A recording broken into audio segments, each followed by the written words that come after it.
Welcome, Capricorn. This is Regina from Pacific Tarot. As I turn on the light, I am doing your full moon in Sagittarius reading and want to remind you that this is a general reading. It is not going to resonate for everyone. I do offer personal readings, and that is more specifically tailored to your interest, your concerns, your questions. The information for personal readings is in the description box below. Even with personal readings, the way that you frame your request is critical to how effectively I can respond to you. And I say that because these general readings, which I offer free of charge, subscribing does not cost anything. Liking a video is free, supports me tremendously. Any way that you interact and engage with the video is helpful for my longevity as a reader on YouTube. So I appreciate that. I'm also clarifying my tapping into this general energy is based on my ability to pick up on many of you that engage with me often in a way that can't be explained by time or space, but know that I am attempting to be as general and to give examples that might be relevant to you so that you can find something that you can resonate with. Having said all that, thank you for your presence and all the ways that you do engage with my channel. It doesn't require you to seek a personal reading, but I do offer them for free on or about the first of each month. And I love that you're here now, Capricorn. Let's get an overall energy for this full moon in Sagittarius for you. The Seven of Cups is describing your objective ability to recognize that there are a lot of options and a lot of possibilities, in part because you've elevated your desire to pursue a dream that has significance, memory, and that builds on a skill, a gift, or a talent that you have. As you are moving into this space that acknowledges that the very pursuit of your dreams is a way of supporting your potential, recognizing your potential, recognizing that you deserve the best that you can desire. And this is an expression of love, attention, nurturance of your best self. This is a beautiful energy of desiring improvement, but perhaps getting overwhelmed by the many offers, because as your vibration increases, people want to include you. So you may receive offers. Many of them, you understand, are not for your long-term benefit, or some not for your benefit at all. But just opening up your heart in this way is attracting energy to you that you will not allow to use as a distraction from the pursuit of your destiny. In the 10th house, the house of your social identity, the Eight of Jades is showing just that, your discipline, your hard work, your effort, your real belief in abundance that you can achieve in this life. This is in part because for some of you, not all of you, the abundance you've sought has seemed to elude you, and yet you are invested, you are dedicated, you are loyal to the pursuit of your dreams, the pursuit of an abundant life, the pursuit of elevating your value, improving your skills, improving those qualities of your person that make you prepared to maximize, recognize and maximize any opportunity that comes towards you. In the first house, we have the Hierophant. And this is really you learning deeply a lesson. And this lesson I'm sensing is around this capacity that many Capricorns, are born with. And that is a commitment to the upliftment, the provision, the care of the community in whatever way that occurs in your life. If that's activism in your neighborhood, if that's activism in the larger world stage, you are willing to take responsibility for getting things done. That is kind of hardwired into your being, whether you have profited financially or not. And just because you're a Capricorn doesn't mean that you're always seeking money or wealth or prosperity. Everyone deserves abundance, but you have learned that the abundance comes as much from doing the work, engaging in the community, committing to the values and goals of the collective. This is what you're learning. Whether you have the love or the money that you want, you understand that you get what you give, and you are committed to playing your role in the community, in the world, that expresses your sense of responsibility, that the needs of others as well as yourself are supplied. In the fourth house, the Two of Swords is about a decision, a crossroads that you feel that you've come at in this particular moment in your life. And recalling that the full moon in Sagittarius of last week is building upon the solar eclipse in April and the lunar eclipse in March. So there's an escalation of energy that continues to build during this eclipse season. And you actually know the way that's right for you. You have a very clear mission, but taking up that mission is the hard choice. The gifts that you have are flowing more easily, but this means a commitment to yourself, the broader world, your allegiance to that broader world.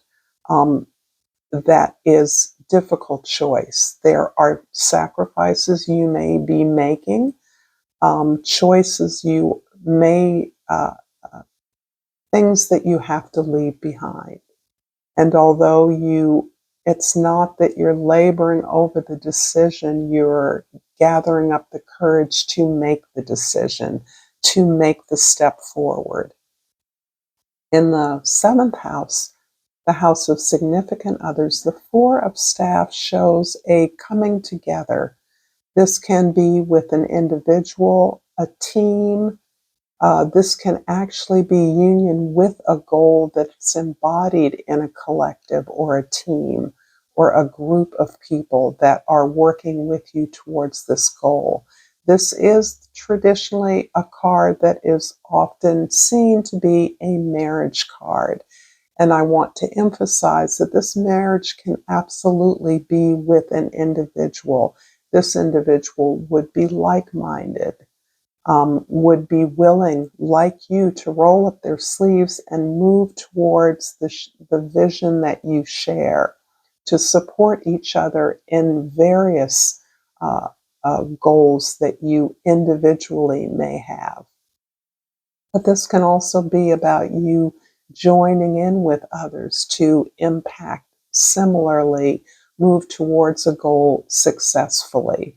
This is about building a platform where the growth of individuals or the team is celebrated at every stage.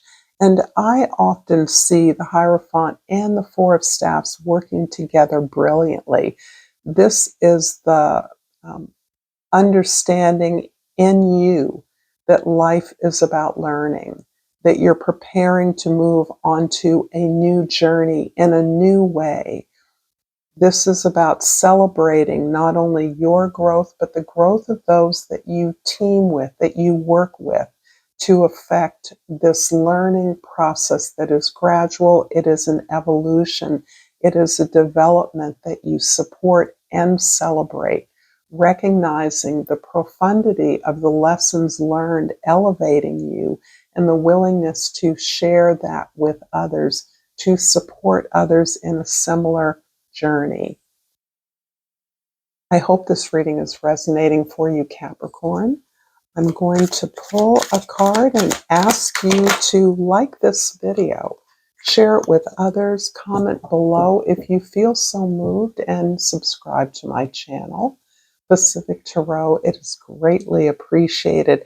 And I pulled, not surprisingly, discipline. I can accomplish what I set my mind to. Love that. And from the Hummingbird Oracle, we flipped over Bird Bath. Cleanse your dusty wings so you can fly more freely. Interesting. So there's a cleansing, a purifying that's occurring as you identify more clearly that the journey of your life has been, in many ways, the destiny itself. That you understand that you are evolving naturally, but that you're on the verge of a special commitment to yourself, a higher commitment to yourself, and that is expressed through your relationships and affiliations with your community, however you identify that. The Hierophant in the first house is clarified by the Nine of Wands in the second house and the Five of Swords in the third house. You have been working really hard at the same time that I'm surveying the story that this particular reading is telling. This is something you've worked at your entire life. You have been attempting to follow your inspiration, your gifts, your heart in many ways, and you have stumbled and you have fallen and you have been damaged and you have been wounded, but you have never given up on pursuing the path of your desire, the path of your higher self, the path of your potential. This journey has been crippled along the way by some really deep-seated self-doubt that occurs within you. It's almost as though people looking at you and seeing this aura of accomplishment and capability and strength and optimism has not been translated to you in a way that you believe. So I guess what I'm saying is people can tell you you're smart, you're beautiful, you're able, but if you don't believe that, then it almost doesn't matter. And I see that as something of a pattern. You having everything you need, being more than prepared for any opportunity you attempt, and yet in the bottom line, it becomes hard, and you have felt that you have internalized the resistance you've received. And I mean that you have listened to the doubters, the saboteurs, the haters, those that don't applaud your success, don't want to see you move forward. And this, for many of you, are family members. They're intimates. They're people you're very close to who may not be happy in your successes, may be envious or jealous, or they don't want you to have anything they don't have. And this has crippled you. You have been blind to this process, but it has taken an opportunity for you to recognize that this is simply about support. It's not about how good you are, how wonderful you are. It's simply about asking for help and receiving that help. And now you understand it in those terms. That person who loves me, who has never really been there for me, whose feedback minimizes or discredits my participation, who doesn't see my journey or my struggle to be abundant, successful, or to be able to be stable or secure. So you're really understanding that it's really less about you and more about others. That as you grow in the sense of esteem, that part is agreed upon, taken for granted. You've come to that place on your journey where you know you have what you need in spades. It's really how you're able to manage your ability, whether you're sincerely pursuing goals that you know that you can reach. The Two of Swords in the fourth house is clarified by the Eight of Wands in the fifth house and the Eight of Coins, a repeat in the sixth house.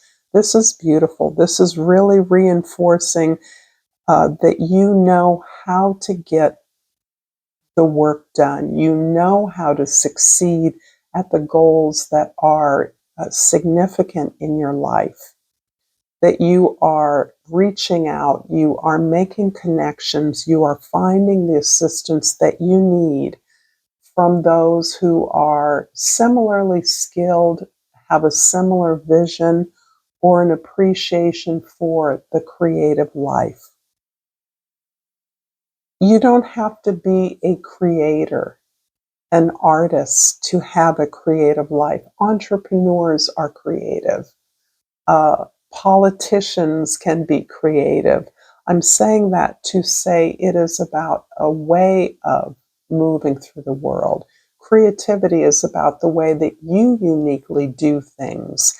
And that's where you are taking that for granted on yourself, assuming your endless imagination and creativity, and you're building on that to join up with others with ideas that support that. This is about following your inspiration and knowing that you have the discipline, the work ethic, the devotion to your craft to make that possible. And apparently, you work brilliantly with others. Others enjoy working with you because you get stuff done. And in some ways, this is an aspect of yourself that you're learning to manage more productively for yourself. You're making better choices about the things that you work towards. You're recognizing what's for you and what is not. The Four of Staffs in the seventh house is clarified by the Four of Wands in the eighth house and the King of Coins, or the King of Pentacles, in the ninth house. This is almost a sense, a spiritual, very spiritually attuned time for you. You are tapping deep into your gratitude. And for you, gratitude has had to replace a sense of incredible resistance and challenge, incredible obstacles that have been put in your path, one thing after another. There's always something going wrong, and you've really learned to rise to the occasion and see it for what it is.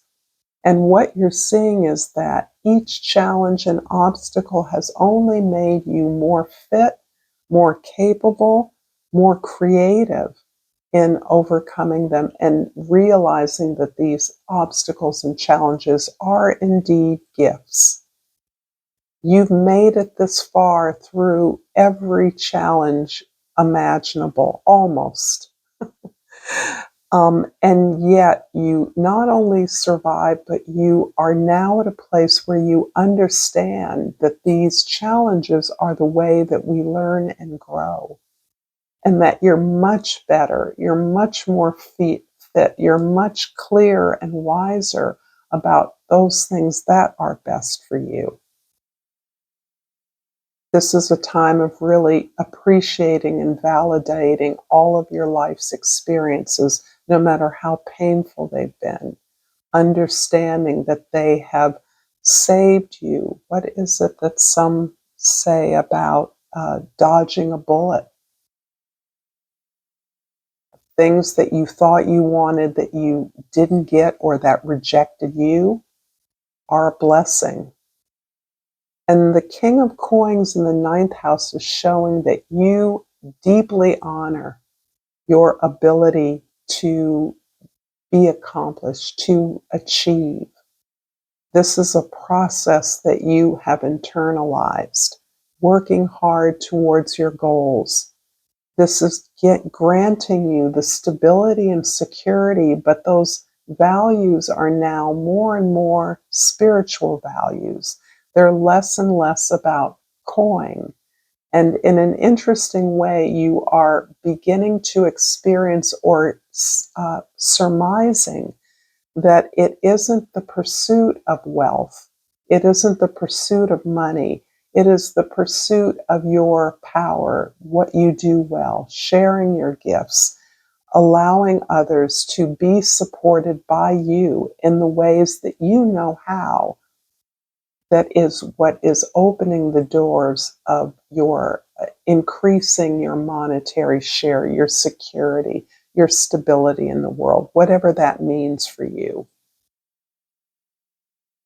In the ninth, the 10th house, the Eight of Shades is clarified by the Ten of Coins in the 11th house, and the Knight of Swords in the 12th house. So the 12th house is the area that is being most highlighted by this full moon in Sagittarius. This is the inner qualities of your discernment. This is you being curious and not making assumptions about the experiences of others, or being able to re-examine your own experiences and challenge your own assumptions about things.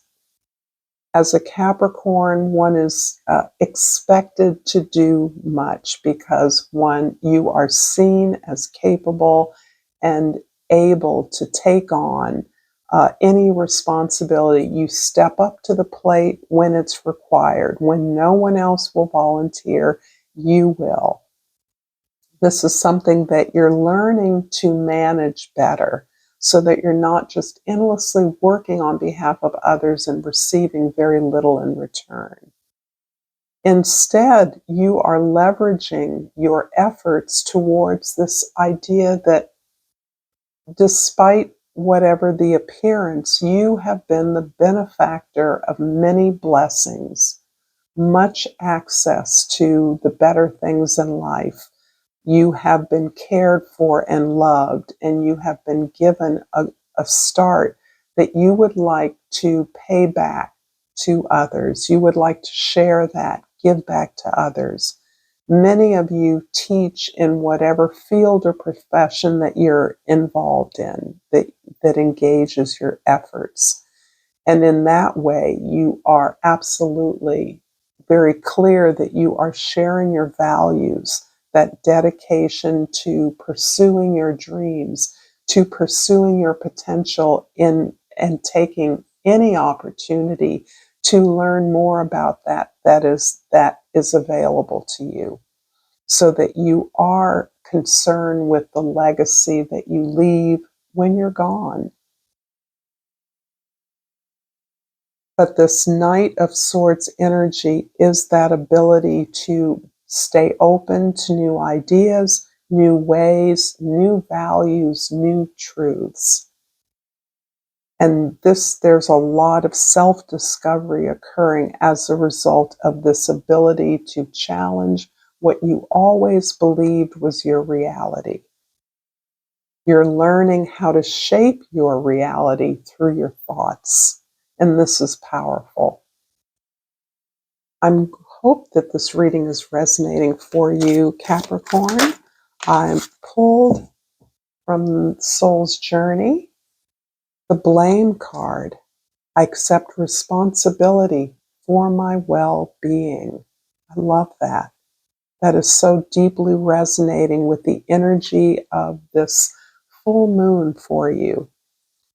As I pull this Hummingbird Oracle, please like this video if it's resonating for you. Please subscribe to my channel, Pacific Tarot. I greatly appreciate it. And I've pulled Let It Blossom. The timing of the universe is precise and wise. With patience, care, and trust, the flowers you've been tending to will bloom in glorious beauty. Ah, there is something else underneath that, right? Bird bath. I already pulled this card. Okay, I got ahead of myself here. And I repeated what I already did. Forgive me. I'm simply going to jump. You needed those additional cards. Discipline. I can accept. I can accomplish what I set my mind to. And blame. I accept responsibility for my well-being. Let it blossom and bird bath. So there's a purification of your intentions. And I'm going to pull the Yogic Path Oracle and again wonder where my spirits are guiding me today. The more I meditate, the more they lead the way for me. And I'm grateful. And I pulled Dhumavati. And I'm going to look that up. Dhumavati. And thank you for being patient with my foibles. And Dhumavati is about the goddess of disappointment and letting go. You, my darling, have finally realized that all of the hardships and struggles you face were brought on your path for a very important reason. They've shaped you to be the person you are today. You have put together the dots on all of the most difficult points on your journey and realized that it was all necessary to be here. Dhumavati has come to remind you to give thanks to the struggles you've faced. They've made you your highest self. Thank you so much, Capricorn. Until next time, namaste.